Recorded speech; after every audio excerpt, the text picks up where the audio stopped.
tarixda o'tgan eng kuchli shoirlar ham xalqqa yetkazib bermoqchi bo'lgan fikrini 4 baytda, ya'ni ruboiyda yetkazib bergan. Lekin Jaloliddin Rumiy shu narsani 2 baytda yetkazib bergan deydi. Bir misolda aytadilarki, ko'zni yumgil ko'zga aylansin ko'ngil, ko'z deyurmu haqni ko'rmas bo'lsa ul deydi. Ko'zni yumgil, ko'ngling ko'zga aylansin. Chunki bu ko'zing haqni ko'rmaydi. Haqni ko'rmagan ko'zni ko'z deydimi deydi. Nima uchun? Chunki Jaloliddin Rumiy aytadilarki, Alloh taolo Qur'oni Karimda insonni nimadan yaratdi? Odam atoni nimadan yaratdi desa, shu loyga turpoqqa suvni quyib, qorib shundan yaratdi deydi. Demak, bu insonni ko'zi nima desa, obigil deydi. Obigil bo'lsa, suv bilan loy bo'ladigan bo'lsa, u qanday qilib haqni ko'radi? O'zi turpoq bo'lsa, haqni u ko'ra olmaydi. Demak, haqni ko'rishlik uchun insonda qalb ko'zi ochiq bo'lishi kerak, deyapti. Jaloliddin Rumiy rahmatullohi alayh nafaqat islom olamida mashhur bo'lgan, balki g'ayridin olamida ham o'ziga yarasha mashhur bo'lgan. 2007-yilda Birlashgan Millatlar Tashkiloti butun jahon bo'yicha Jaloliddin Rumiy yili deb atagan. Qarang, Jaloliddin Rumiy butun dunyoga nom qo'yilishlik uchun, demak, bir hayotni mobaynida salmoqli bir dunyo tamadduniga, uni rivojlanish madaniyatiga hissa qo'shgan bo'lishlik kerakki, keyin unga qo'yilgan. Masnaviyul ma'naviy degani ma'naviy ikkiliklar degani. Shunda 1000 dan ortiq zarbul masal keltiriladi. Buni O'zbekiston xalq shoiri Jamol Kamol ham tarjima qildi. Olib o'qib foydalanishlik mumkin. Mana shundan ko'proq biz ham foydalanamiz. Shu joyda o'sha 1000 dan ortiq zarbul masal degani zarb arab tilida urush degani. Masal degani o'xshashi bilan urush degani. Hayotdan bir hayvonlardan, parandalardan misol qilib olib keladi-yu, insonni ko'zini ochishlik uchun tanbeh berib turtadi. Ey inson, hayotda Xudo shunaqa misollarni bizga o'rgatib qo'ydi. Ko'zingni och deydi. Bitta misolda mana shu Jaloliddin Rumiy aytadilarki, safarga chiqdi 4 ta odam. Bittasi fors, bittasi arab, bittasi yunon, bittasi turk ekan. To'rov yo'lda ketayotdi-yu, yeydigan narsalari yo'q, qornlari och. Bir odam ularga bir tanga savg'o qildi. Savg'o qildi-yu, savg'oni tashqida g'avg'o qildi deydi. Savg'oni g'avg'oga o'xshatyapti qofiyada. Ya'ni mol, pul qalbga kirib kelsa, qo'lga kirib kelsa, g'avg'o chiqishligi bor degan hikmat bor deydi. Haligilardan endi qo'llarida pul, qorin to'yg'izishlik uchun arab aytibdiki, bozorga tushib aynab olaylik debdi. Turk aytibdiki, aynabni nima qilasan debdi. Undan ko'ra uzum olsak yaxshi emasmi debdi. Fors aytarmishki, turk uzumingni ham qo'y, aynabingni ham qo'y debdi. Mevalarning podshosi angur bo'ladi debdi. Keyin angur olaylik debdi. Haligi yunon aytarmishki, qo'ylasizlar, hammasini gapiraveringlar-u, lekin istafilni oldida hammasiga dam debdi. Istafil degani yunon tilida uzum degani ekan. Hammasi bitta gap kiryapti. Hammasi bitta gap gapiryapti. Bitta ittifoq qilgan. Lekin hamma ixtilof shuni ustida. Jaloliddin Rumiy aytadilarki, ular shu qadar g'avg'o qilishdiki, shu qadar tortishdiki, tanani etdan, tirnoqni go'shtdan ajratishdi deydi. Bitta gap, bitta maqsad, til tushunmaslikda oqibatda shuncha g'avg'o chiqyapti. Bularni ittifoq qiladigan bitta ustoz yetardi deydi. Hammasini tilini tushadigan bitta odam bo'lsa, hammasiga yetardi deydi. Nima uchun desa, chunki gaplari e'tiborsiz narsa. Ey inson, ko'zingni och. Sen ham xuddi shunga o'xshagansan deydi. Sen o'zingcha yaxshi gapiryapsan, to'g'ri gapiryapsan, to'g'risan-u, gapirayotgan gaping kerak bo'lsa ixtilofga sabab bo'ladi. Hech kimga kerak emas deydi. Bularni hammasini jamlaydigan bir gap bo'lishligi kerak. Holbuki e'tiborga olib qaraydigan bo'lsang, sen yaxshi deb o'ylaysan, yomon bo'lishligi mumkin. Sirkani olsang deydi, qaynab sirka bo'lib tayyor bo'ladi. ichsang ichingni qizdiradi, lekin mijozi sovuqliq deydi Jaloliddin Rumiy. Agarki o'sha uzumdan, yana uzumga bog'layapti, hammasi uzumda o'di-ku. Agar undan shinni tayyorlab turib, yaxna holatda ichsang ham u issiqlik bo'ladi deydi. O'ylaysanki, birini issiqlik o'ylayapsan, sovuqlikqa yuryapti, ikkinchisini sovuqlikni o'ylayapsan, issiqlikqa yuryapti. Xuddi shunga o'xshash, sen to'g'ri degan gaping to'g'ri yoki noto'g'riligini sen hal qilmaysan deydi. Bir misol senga keltiray deydi. Sulaymon alayhissalom hamma tilni bilganligi uchun deydi, qo'zichoq bilan bo'rini, kabutar bilan kalxatni billa qilib qo'ydi deydi. Sulaymon alayhissalom hamma narsani, parranda-yu hayvonotni tilini bilganmidi? Tarixda bo'lib o'tgan. Alloh aytayapti, o'zining payg'ambari deydi. Payg'ambar bo'lib jo'natilib deydi, hamma narsani bir-biridan ajratib, misol uchun ikkita bir-biriga dushman bo'lgan odamni do'st qilib qo'ydi. Nima bilan desa, ma'rifat bilan, bilishlik bilan, ta'lim berishlik bilan deydi. Sulaymon alayhissalom ichimizda yo'q demoqchimisan? Sen ibrat olishliging uchun Sulaymon alayhissalomga bor deydi. Chimolikka o'xshab faqat don qidiryapsan xolos deydi. Sen don qidiryapsan-u, lekin domga tushyapsan. Dom nima? Tuzoq. Don tuzoq. Don deyapsan-u, lekin domga tushyapsan deydi. Sen deydi Sulaymonga borgin, senga donni o'sha beradi deydi. Ya'ni dunyoda inson ma'rifat egasi bo'lish kerak.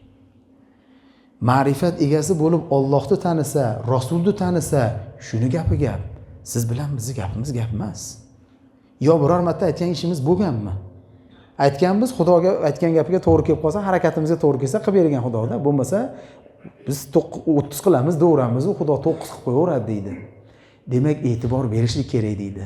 Sen xo'p, Alloh taolo oyati karimada aytadiki, biz jo'natgan hamma ummatning ichiga albatta bitta ularni to'g'ri yo'lga boshlovchini saylab qo'yganmiz. Ya'ni Alloh taolo Odam alayhissalomdan tortib Muhammad alayhissalomgacha payg'ambarlarni jo'natib, har bir insonlarga haq yo'lni ko'rsatgan. Zamona shundan xoli emas. Mayli seni to'g'ri yo'lga boshlaydigan odam agar bo'lmaydigan bo'lsa, ularda merosxo'rlari bor. Ahli ilmlar bor. Shulardan gapingni gapmi yoki gap emasligini bilib olishing kerak. Holbuki seni gaping gap emas. Allohning gapi gap, Rasulning gapi gap. Payg'ambar alayhissalom Arab jazirasiga payg'ambar bo'lib jo'natishliklaridan oldin bu tomonda Avs qabilasi, bu tomonda Hazraj deydi, yana bir qancha qabilalar necha yillardan beri jangdu jadolni ustida urishgan. Payg'ambar kelib hammasini ittifoq qilib qo'ydi.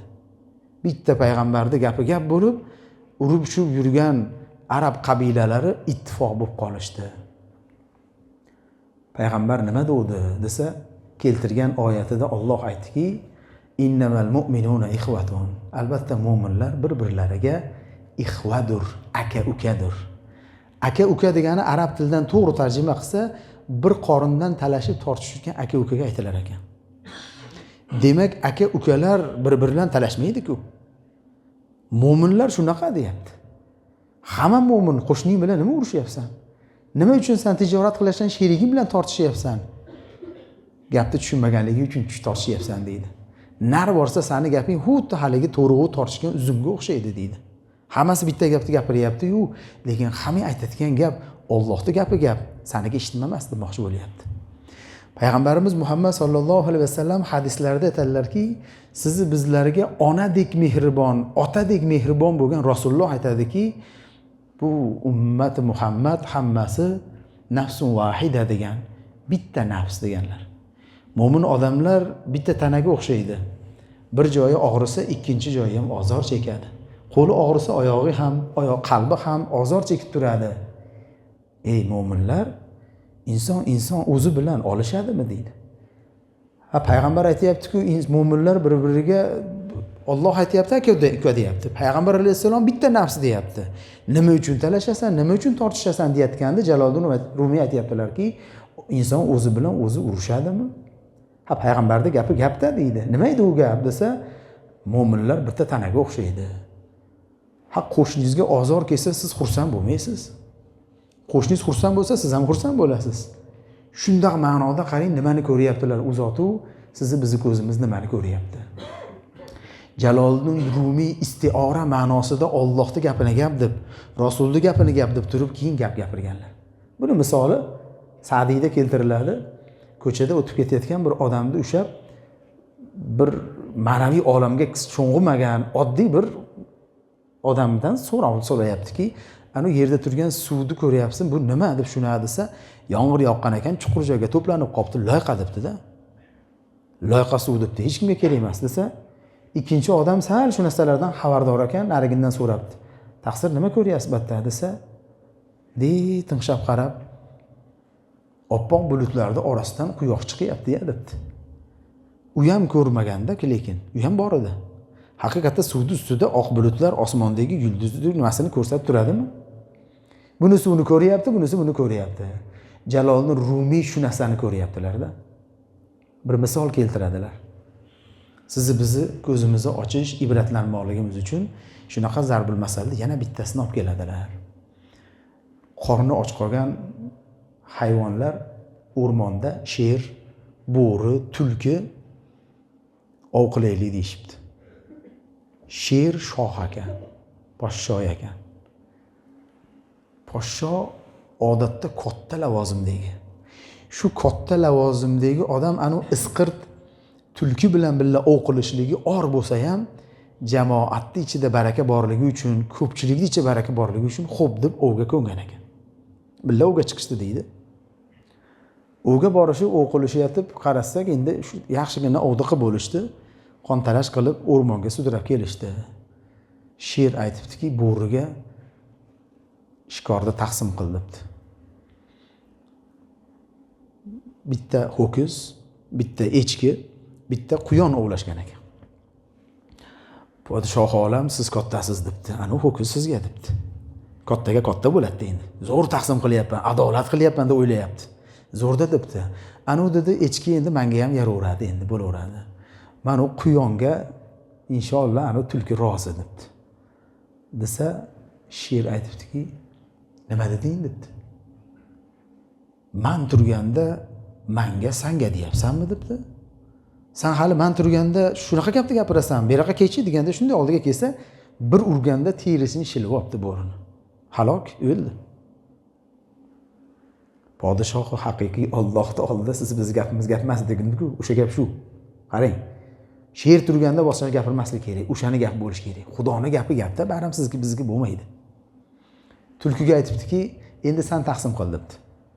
Sen taqsim qil desa, tulki endi podshoh olam, ana u ho'kizni debdi, nonushtingizga yeysiz. Mana u echkini tushlikka yersiz. Ana u quyoncha kech paytingizga yaxni go'shtlikka ham yaraveradi deb shuna desa, bunaqa adolatli taqsim qilishni qayerdan o'rganding debdi. Desa, bo'ridan o'rgandim dedi. Bo'ridan o'rgandim deyishligi Jaloliddin Rumiyni nozik nuqtaga urganlari edi.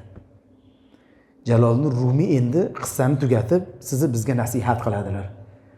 Aytadilarki, sen deydi, ey ummati Muhammad, sizlar rahm qilingan ummatsizlar deganlarda Payg'ambar alayhisalom. Rahm qilingan ummat deyishlik nima edi desa, tulki shu joyda Xudoga hamd aytgan ekan. Parvardigoro, yaxshiyam sher birinchi bo'lib meni chiqarmadi, sen bo'ldi. Bo'rini chiqardi-yu, baloga bo'ri qoldi, halokatga bo'ri uchradi. Agar meni aytganda men chiqardim, men ham shunga o'xshab taqsim qilardim-da. Hamma ham o'zichasiga adolat deb o'yladi-da. Chunki uchovi ham o'qigan. Uchoviga ham hissa berish kerak edi. Lekin u qilgandan keyin bu to'g'rilab qo'ydi deydi. Shu joyda tulki Xudoga hamd aytgan ekanki, yaxshi ham bo'ri chiqdi. Agar men chiqqanimda men ham halokatga uchrar edim. Payg'ambar aytayaptiki bizga deydi Jaloliddin Rumiy. Payg'ambar Muhammad sallallohu alayhi vasallam, ey ummatlarim, sizlar rahm qilingan ummatsizlar, chunki sizlar oxiri keldilaringiz. Tevada Fir'avn kelgan edi. G'omonlar kelgan edi. Mol meniki, pul meniki, men xudoman deganlar bor edi. Ey ummati Muhammad, rahm nima uchun sizlarga qilinyapti desa, baloga ular qoldi, do'zaxga ular tushdi deydi. Xudoman dedi. Bular ham shu Xudo ekan deb turib ergashaverdi. Xudo degani ham, Xudo dedirgani ham, pastda turgani ham do'zaxga tushaverdi deydi. Bu sizni bizni ko'zimizni ochishlik kerak. Tulkiga o'xshab hushyor bo'lib hayot kechirishimiz kerak degan ma'noda gap gapiryapti deydilar. Demak, inson ko'zini bu dunyoda ochishligi kerak. Hayotda Alloh bir mansab bersa, mol dunyo bersa, demak unga sinov beribdi. Mansabni sinovi nima desa, mansabni Xudo berib, gapingizni o'tadigan, ishingizni bitkazib qo'yadigan qilib qo'yadi. Bitta oddiy odam chiqib olib, "Mo'shni nima qilib qo'yiladi" deb 4 ta odamga aytsa, bor deb ketishadi. Lekin bitta rahbar kelib aytsa, "Qil" desa qilib qo'yishadi. Gapini o'tkazib qo'yibdim rahbar qilib Xudo. Demak, shu rahbar muhtoj, qiynalgan, yo'qsul, shularga mansabidan foydalanib, shularga yordam berish kerak deydi. Boin tariqa shu qiynalib turgan odamning yordamini qo'lidan cho'zib turib, qilib ishini bitkazib bersa, demak haqiqiy mansabning egasi o'sha bo'lib turibdi. Agar u ishni qilmasdan dimog'dor bo'lib ketib, birovni nazar pisand qilmayotgan bo'lsa, demak mansabini suiiste'mol qilyapti u. Agar kis birovga qo'liga mol dunyo bergan bo'lsa ham, "Mani pulim bor, mashinam bor, palonim bor" deb turib, dimog'ini o'zichasiga katta qilib olib, narigi kambag'allarni nazar pisand qilmay qo'yayotgan bo'lsa, Alloh saqlasin, fitnaning ichida turgan bo'ladi. Bag'dagi ko'rgan odamlar anuni qara, moli dunyo Xudo beruvdi, dimog'i ko'tarilib ketdi. Kibr otiga minib oldi deydi. Agarki o'sha yerda Jaloliddin Rumiy aytadilarki, "San agar tulkiga o'xshab ibratlanmasang, bilib qo'y, sandan ibratlanishadi." Mansab berdi, pul berdi, lekin uni haqqini qo'ya olmagan bo'lsang joyiga, demak sandan ibratlanishadi deydilar. Qarang qanday go'zal misollarni bu she'ri keltirgan. Hayron qolasiz o'qisangiz. Bitta joyda misoli. O'sha joyda bitta insonni ko'z yosh to'kishligiga dalolat qiladigan she'r aytganlar. Sizni biz ko'zimiz boshqa narsani, u zotniki boshqa narsani ko'radi. Aytadiki, "Gul kularmi yig'lamas ersa bulut." Gul yerda gul chechak qachon ochiladi desa, bulut yig'laganligi uchun suv tushib keyin ochilyapti.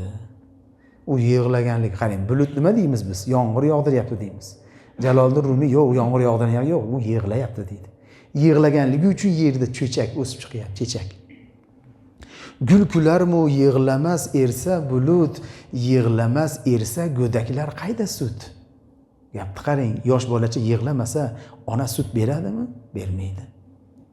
Endi aytadilarki bizga, yosh go'daklar ham bilur yo'lu tariq, yig'lagaylar istabon mehru shafiq. Yosh bolacha ham deydi, tanini rohatini o'ylab harakatini qilyapti, yig'layapti, onasi mehribonlik va shafiqlik, mushfiqlik qilyapti deydi. Nima sen yig'lamayapsan? Ey banda deyapti. Doyalarning doyasi ham ul atay, yig'lamas ersang senga sut bermagay. Gapni qarang chiroyligini. Doyalarning doyasi Alloh. Onani ko'kragiga kelgan sutni keltirgan Xudo. Qonni ichida aylantirib chiqar ekan oq-oq qilib. Yegan ovqatdan chiqmaydi deydi ulamolar. Qondan sutga aylanadi deydi. Shuni kim qilib beryapti? Allohda. Doyalarning doyasi ham ul atay, yig'lamas ersang senga sut bermagay, bermaydi. Dedi, yig'lang, tavba aylab, zor to muruvvat aylagay Parvardigor. Siz Xudodan yig'lang, Xudodan so'ring, muruvvatini keyin Xudo ayamaydi. Yig'i ikki xil bo'ladi. Allohdan qo'rqib yig'lashlik shifo, davo. Bandadan qo'rqish yoki bir narsadan yo'qotib qo'yishlikdan qo'rqish bo'ladigan bo'lsa, dard. Alloh saqlasin. Shuning uchun yig'lashi bor. Xudoga yig'lanadi. Jaloliddin Rumiy yana bitta misol olib keladilar. Bu gapni bir ustoz ahli ilmlar ham aytib o'tib ketishdi. Jaloliddin Rumiy haqida gapirilganda shu maqomga to'g'ri kelib qoldi endi. Ashu Afg'onistonda Mahmud G'aznaviy degan podshoh o'tgan. Mahmud G'aznaviy odati yarim kechada chiqib, aylanib ra'iyatni holini so'rar ekan. Birorta ish bo'ldimi, nima bo'lyapti, kim qiynaldi, qana yordam berish kerak degan holatda aylanib yurar ekanlar. U ish Hazrati Umar roziyallohu anhu ham bor edi. Bir kun yarim tunda soat 2 mi, 3 mi, o'sha paytlarda chiroq yo'q, yorug'lik yo'q. Nar borsa bitta miltillagan o't yoqadi yo shamchiroq, mash'ala. Keyin podshohni ko'radigan televizor, telefon ham yo'q. Birov tanimaydi. Chiqib borib ketaysalar, bir joyda bejo bo'lib 4-5 ta odam o'tirib, olay yeb, o'tda atrofda o'tiribdi. Sharpasini bildirmay sekin quloq solsa, o'g'rilar ekan. Ha bo'ldi debdi-yu, sekin borib shunday ichlariga o'tirib olibdi. Sen kimsan deysa, men ham sizlardanman debdi. Ha o'zimizdan ekan, o'zimizni o'g'rilardan ekan debdi. Bilamiz o'g'rilik harom ish. Keyin bo'pti, o'g'rilik qilishdan oldin birorta hunarimizni aytaylik deb, sen nima hunaring bor deb tasdan so'rasa, men debdi sirtmoqda bitta otganimda har qancha baland joyga ham bitta deyilib qo'yaman debdi. Shunday chiqib boramiz debdi. Ikkinchisi aytibdiki, men turpoqni shunday qo'limga olib hidlasam, tayida xazina bor yoki yo'qligini bilaman debdi. hunarni qarang o'tkirligini. Ha bilasalar-ku deydi, deydi, u turpoqni ichiga olib kirib kelsa, juda ham kichkina olib kirib ketgan Jaloliddin Rumiy. Lekin biz qaytib chiqaveramiz. Majnun Laylini go'rini o'likni go'rini turpoqdan hidlab bilgan ekan. Oshiqligi shunchalik bilgandan deydi. Nargisiga yana sen nima qilasan desa, har qanaqa holatdagi narsani teshib o'tib ketaman debdi bitta o'g'ri. Yana bittasi sen nimani bilasan desa, men it xursa nima deyotganini bilaman debdi. Yana bitta sen nima hunaring bor desa, men yarim kechasi ko'rgan odamni ham kunduzi ko'rgandek esimda, zehnimda qoladi. Juda ham zehnim o'tkir debdi. Podshoga navbat kelibdi. Sen nima hunaring bor deysa, sizlarning hunarlaring zo'r ekan, meniki unaqami, unaqa emasmi bilmadim-u. Meni deydi, shu dorga osilayotgan odamlarning oldida soqolimni qimlatsam, dorga osilmay qoladi debdi. Haligi o'g'rilar aytarmishki, hammamizning ishimiz dorga olib boradi debdi. Do'zaxga boradi degan ma'noda, hammamizning ishimiz dorga olib boradi debdi. Lekin seniki dordan qutqarib olar ekan. Sen bizni avliyomizsan, rahbarimizsan deyishibdi. Xo'p, nima qilamiz desa, Mahmud G'aznaviyning xazinasiga tushamiz deyishibdi. Hammasi ketyapti. Yo'lda ketayotsa, it xuribdi. It xurgan ekan, haligi itni tilini biladigan aytarmishki, birodarlar bir gap aytaman. Ammo ishonmaysizlar-da gapimgadirmish. Ha nima deysan deb shuna desa, it aytayaptiki, ichlaringda bittasi podsho deyaptidirmish. Qarang. She'rlardan bittasi aytamchi, bekorda aytibsan podsho uxlayapti debdi. Issiqqina joyda uxlayapti. Podsho nima qiladi ichimizda? Sirtmoq otdi, birisi oshib o'tdi, topdi, oldi, xazinani omarishdi, olib chiqib, tarqatishib, bo'lib olishib, tarqab ketishdi. Podsho borib tonggacha kutdi. Bir qator uxlab, tong otgandan keyin bir shaplarda, "Sanlar, qaqa qarashyapsan? Xazinani o'marib ketdi-yu, beparvo sanlar. Oylik beryapman senga. Oylik bergan joyga xiyonat qilmaslik kerak. Xushyor bo'lib qarash kerak. Oylik beryapman senga" debdi. Haligi joyda hammasini olib kelibdi, dorda ostiga qator qilib terib qo'yibdi. Hammasi dag' qaltiraydi deydi. O'ldigida. Pul o'lsin, mol o'lsin, nafs o'lsin deyapti. Haligi joyda kechasida ko'rib, shunday bir ko'rganda ham kunduzda ko'rgandek tanib qoladigan odam xotirjam emish. Haligi joyda sheriklarga qaytib, birodarlar, kecha hamma o'z hunarini ko'rsatuvdi, men ko'rsatmadim debdi. Kecha turganimizdagi anu it xurganda aytib berdi-ku, xuddi gapi to'g'ri, bittamiz bu podsho debdi. Narigilar ham sal qo'rqmay qolishibdi. Keyin haligi podshoni tanib qolgan odam bir narsa qilib, jur'at qilib podshoh bilan kecha hamma hunarini ko'rsatdi. Ammo ba'zi birimizdagi hunarimiz kecha ish bermadi, bugun ish beryapti. Kecha ko'rganimizda ichimizdagi bittamiz sizni deysiz, aniq tanib turibman deb shuna desa, "Ha, menidim" debdi. Mirshablar aytishki, bularda osib oraylik, deysak, hujjat kerak oslikka desa, "Men hujjat" debdi podsho. "Men shaxsan o'zim hujjatman" debdi. Chunki billa ular o'g'rilikni men bilan qo'shilib qilishdi. Haligi joyda podshoni tanib qolgan aytarmishki, "Podshoh olam, yana sizni hunaringiz ham kecha ish bermagan edi, bugun ish beradi endi. Soqolingizni qimlating, dordan qutulib ketaylik" deydi. Mayli, soqolimni qilmilataman, jordan qutulib ketasizlar-u, qasam ichsam bundan keyin bu harom gunoh ishni qilmaysan debdi. Onda qasamni ichishib, va'daga qo'l berishdi, xo'p chiqib ketishdi deydi. Jaloliddin Rumiy go'zal misol bilan bizga tanbeh beradi. Aytadiki, bu dunyo shunaqa zulmat deydi. Sizni biz shunaqa uxlab yuribmiz xolos. Bu dunyoda hamma uxlayapti deydilar Payg'ambar alayhisalom. O'lsak turilamiz deydi, uyg'onamiz deydilar. Hammamiz uxlayapmiz ekanda, haq bilan nohaqni ajratolmayapmiz. Gunoh bilan savobni ajratolmayapmiz. Ajratdi degan odamga ham e'tibor bersangiz, o'sha gunohsiz ustida turibdi-da. Nasihat qilib keliningni haydama desa, bor deb haydab yuboryapti. Urushmagan desa urushyapti. Pulini haqqini berib qo'ysa bermayapti. Bilib turibdi hamma yo'qdi. Lekin ko'zi ko'rligi shu ishlarni qildirmayapti. Shu podshoh nima qildi desa, podshoh hamma yoqqa qodir bo'lib turib ham deydi, Xudo orqaga surib qiyomatga qo'yapti sizni bizni gunohimiz deydi. Bu ku podshoh yarim kechada ishini eplamaganligi uchun tonga qoldirgandir. Lekin podshoh haqiqiy hozir xalq qo'yishga qodir edi, lekin gunohimizga bugun jazo bermayapti deydi. Qiyomatga olib qolayotganligi, gunohingizni hammaga oshkor bo'lmayotganligi sizni g'ururlantirib qo'ymasin, aldab qo'ymasin. Ko'zingizni oching, gunohdan tiyiling demoqchi deydi. Yana bitta misol deydi. e'tibor bergan bo'lsak, qilayotgan gunoh ishlari hammasiniki avvalo u o'g'irlik, harom ish deydi. Qolaversa deydi, unga o'xshagan mohir ustalar hech qayerda yo'q deydi. Eng kuchli o'g'ri bo'lar ekan o'zi. Rasa hunari bor bo'lsa-da, eng zo'r hunari ham nima qildi? Dorgoh bordi ular, do'zaxga bordi. Chunki harom ish edi. Dunyodan sen hunaringni haloldan qil, haromdan qilma deb nasihat qiladi. Endi gapini so'ngida Jaloliddin Rumiy aytadilarki, eng katta nasihatni aytaymi navbatda desa, bilasizlarmi, dordan kim qutqardi ularni deydi. Podishoni tanigan qutqardi deydi. Xudoni tanisang, Xudo seni qiyomatda qutqaradi demoqchiman men deydi. Demak, bu dunyoda sen podishoni tani. Bu dunyoda podishoy haqiqiy Alloh taolo bo'ladi. Allohni tanisang, undan qo'rqsang, aytganiga xo'p desang, qilmadiganidan to'xtasang, uni habibi rasuliga yursang, rasulini gaplarini gapirayotgan ahli ilmlarda yo'liga yuradigan bo'lsang, Xudoni tanigani shu. Xudo seni tanigan bo'lgandan keyin demak seni qutqarib qoladi deydi.